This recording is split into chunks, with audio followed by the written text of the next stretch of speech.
Well, let's get some more analysis now, and we can speak to Thomas Klein-Brockhoff, who is a scholar at the German Marshall Fund and author of The World Needs the West. Thank you very much indeed for taking the time to speak to us.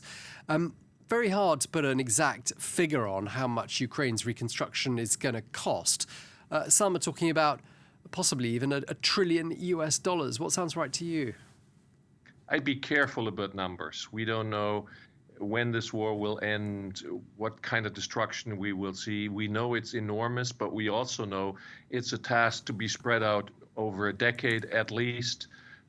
Many countries will participate, many instruments to be used. So careful with scaring people away with numbers. That's too early. Okay, and if we were to look at the sort of immediate priorities and what funding would be used for in the shorter term, what would those immediate priorities be, do you think? Early recovery includes everything from transportation grid to anything that needs repairs from destruction in Ukraine. Because if Vladimir Putin's goal is to create a failed state, that would include a country that has no economic activity anymore. So keeping up life and keeping the lights on, infrastructure working, is the short-term goal, and that is necessary and possible during a wartime. Long-term investments will come later after the war. Yeah, because they were talking today about not just reconstruction, whether it's also about building a strong country that's got a bright future. Yes, that's the long-term perspective. And that, I think, was a waymark today, because what I observed was that we're now going from short-term pledges to mid-term to long-term planning. And the EU announcement, but also the British announcement about war insurance and a 3-year guarantee for such funds mark the way towards longer-term planning, and that is necessary for an effort of this size.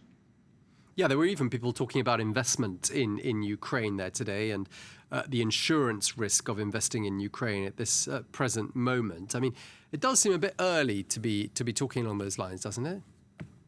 Well, it depends. If you're a company that has already been invested in Ukraine and you're producing there now, there have been several companies who have announced extra additional investments. But if you are a company and represent a company that has a choice, let's say, between Taiwan and or let's say Thailand and Ukraine, your choice is probably not going to be for an investment location where bombs fall. So I think you have to make the difference between two types of investors: greenfield investors and the ones that are already engaged in Ukraine. And just lastly, I mean, listening to what people said at the conference in London today and what people wrote in terms of checks, and do you get the impression that Ukraine's allies are all doing what is expected and required of them, or are some of them dragging their heels?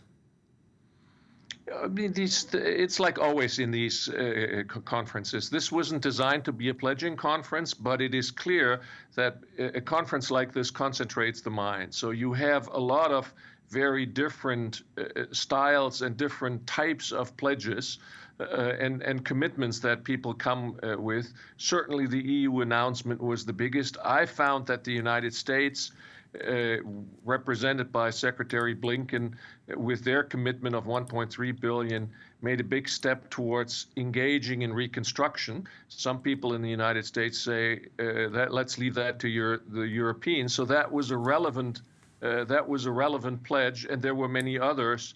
Clearly, not everybody is doing the same thing at the same time. Okay, well, thank you for taking the time to speak to us, Thomas Klein-Brockhoff, scholar at the German Marshall Fund. Thank you very much indeed. Thank you.